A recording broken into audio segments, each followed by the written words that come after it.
Assalomu alaykum qadrdonlarim.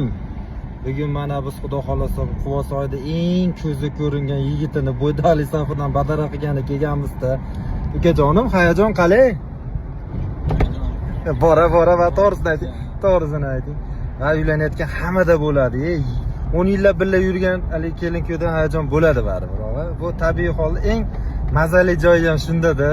Bu kungi his-tuyg'uni bor-u, ertaga keyin burumroq tarasi. Bu bir marta beriladigan baxtda bu narsa ham. Endi kelin bilan qanaqa tanishgansizlar, sir bo'lmasa? Kelin bilan so'ch orqali tanishganmiz. Taqdirdan ekanda, keyin uydagilar topganda, to'g'rimi? Yura jizza aytgan, shu bilan mana to'y bo'lib ketyapti. Siz bilan ham bir 4 oy oldin kelishuvdik-a, kamida. Iloyim. Yetkizganiga shukr. Iloyim mustahkam baxtiga bo'ling. Xudo xolasa raddomlaringizda ham kelib shunaqa qilib xizmat qilay aka. O'g'lima, qizimga farzand berganda Xudo xolasa birga bo'lib xizmat qilaylik. Mashinani komforti nima deyapti? Ko'nglingizdagi deymi aka? Kamchilik yo'qmi? Iloyim. Sizlarda ham Xudo xolasa shunaqa shirin kunlaringizda birga bo'lib xizmat qilishlik nasib qilsin. Baraka topkunlar, Pro Maxlar. Kuyov bolamiz nechinchi yil edingiz? 2003. 2003 lar o'tiribsizlar mana. Yana bittasi ketdi safdan.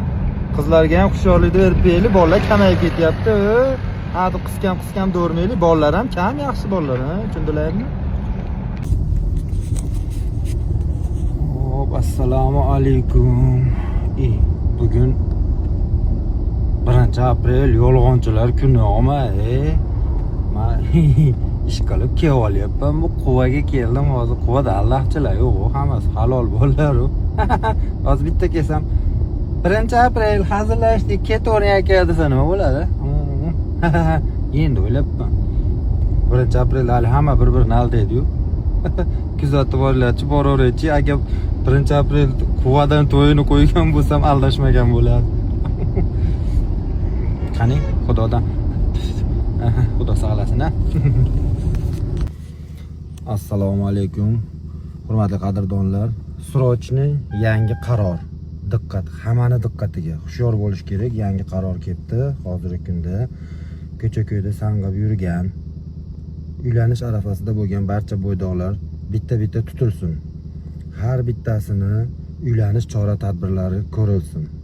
Safarda yurgan va bo'ydoq sheriklariga, uylanayotgan sheriklariga moddiy yordam ko'rsatgan va e'tibor berib turgan, uzoqdan tilaklar bildirib turgan barcha bo'ydoqlar rag'batlantirilsin. 2026-yil yakuniga qadar uylanmagan barcha bo'ydoqlarga moddiy yordam ko'rsatilsin. Ularga mahalla va 7lik birgalikda ko'mak ko'rsatilsin. Yaxshi qizlar topishda amaliy yordam berilsin. Xo'p, kuyovnakarlarda juda ham tartibli, ozoda va chiroyli kiyinib, aktiv qatnashgan bo'ydoqlar aniqlanib, rag'batlantirilsin, faxriy yorliqlar berilsin. Ushbu qarorning ijrosi Akmaljonga topshirilsin. Ko'ryapsizmi qarorda? Shunaqa yangi qarorlar chiqyapti. Hushyor bo'lasizlar, nihoyatda hushyor bo'lish kerak. Chekka-chekkada yurgan bo'ydoqlarni ham endi be'tibor qoldirib bo'lmaydi. Hammasi birma-bir tutiladi. Tushunyapsizmi? Mana qaror. O'ylaysiz daftarda yozilgan deb o'ylaysiz. Mana daftar bo'm-bo'sh. Hammasi miyada yozilgan bu qarorlar. Tushundilaringizmi? Yetib boraman, hushyor bo'lasizlar.